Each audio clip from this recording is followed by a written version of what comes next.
विचार ही वस्तु बन जाते हैं और वो विचार आपके माइंड में आते हैं, वही विचार धारा पे उतर जाते हैं। कोई भी आप चाहे कोई इमारत का उदाहरण ले लें, चाहे कोई बिल्डिंग और कोई प्रोजेक्ट का उदाहरण ले लें, पहले वो आपके विचारों में आया होगा, इसके बाद वो धारा पे उतरा होगा। तो दोस्त, आपके विचारों में वही बात आनी चाहिए जो आपको चाहिए। और विचारों की फ्रीक्वेंसी आपको ब्रह्मांड में हर चीज़ है, ब्रह्मांड में इतना सब कुछ है कि जो आप मांगो वो आप सब कुछ मिलेगा, लेकिन उसकी फ्रीक्वेंसी आपकी मिलनी चाहिए। क्योंकि जब प्रश्न आपका क्लियर होगा तभी आपको उत्तर उसका स्पष्ट मिलेगा।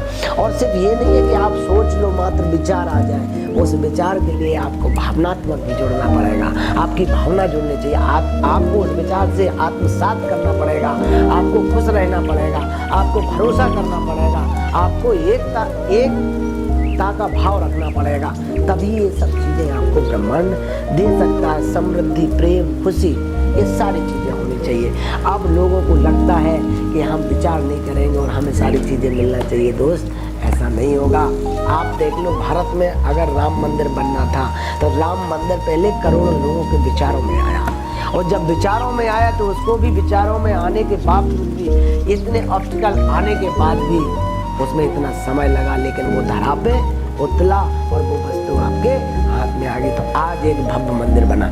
तो पहले देखिए, किसी के दिमाग में आया, दिमाग से 3 बार कोई भी चीज़ होती है वो 3 तरह से बनती है। कोई भी आपको गोल हासिल करना है तो 3 तरह से हो पाता। पहले आपके दिमाग में आता है, फिर वो चीज़ कागज पे आती है और फिर जाके आपके धरा पे उतरती है। तो अगर आज का भी आप ये जो इंडस्ट्री चल रही है, कोई भी इंडस्ट्री देख लो आप, चाहे IT इंडस्ट्री देख लो, चाहे मेडिकल क्षेत्र का देख लो, चाहे खेल क्षेत्र का जगत का देख लो, साइंटिस्टों का देख लो, पहले वो चीज़ उनके दिमाग में आती, साइंटिस्ट का देखे दिमाग में आएगी, फिर लेबोरेटरी में आएगी और फिर वो धरा पे उतरेगी। इसी तरह कोई भी चीज़ है, तो जैसे अगर लोग मानते हैं कि 7 अजूबों में ताजमहल भी है, ताजमहल पहले किसी के दिमाग में आया होगा, फिर कॉपी पे आया, फिर वो धरा पे उतरा है। तो इसी तरह दोस्तों, हमारे जीवन में विचार आना चाहिए और विचार वो भावनात्मक होना चाहिए और उनके साथ इतनी सादगी और श्रद्धा से होना चाहिए, विश्वास से होना चाहिए। सिर्फ ऐसे नहीं कि विचार हमने सोच लिया दोस्त और वो आ जाए, उसके लिए आपको थोड़ा स्ट्रगल भी करना पड़ेगा, तपना भी पड़ेगा उसके लिए, क्योंकि कुछ पाने के लिए कुछ खोना भी पड़ता है दोस्त। इसीलिए लोगों को लगता है कि मुझे सुख चाहिए, समृद्धि चाहिए और शांति, सुख, शांति, समृद्धि और स्वास्थ्य, ये सभी चीज़ें चाहिए। लेकिन इसके पीछे का राज होता है ये, अगर आपको 4 सा चाहिए तो आपको 5वें सा को भी अप्लाई करना पड़ेगा, सेवा भाव। अगर सेवा आपके पास है तो ये चारों चीज़ें आपके पास होंगी, सुख, समृद्धि और शांति और स्वास्थ्य। चाहे इसको भी अगर हम रामायण से रिलेट करेंगे तो सीता हमारे यहाँ रामायण में शांति का प्रतीक है। और शांति कब मिलती, शांति किसको मिली है?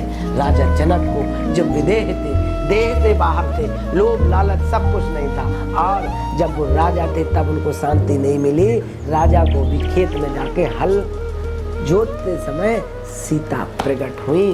तो जब आप मेहनत करते हैं, खेत में काम करते हैं, जब आपके भाव और विचार अलग होते हैं, तब आपको शांति मिलती है। सेवा का भाव, क्योंकि उस समय राजा के मन में भी अपनी प्रजा के लिए सेवा का भाव आया था कि बारिश नहीं हो रही थी तो हल चलाया।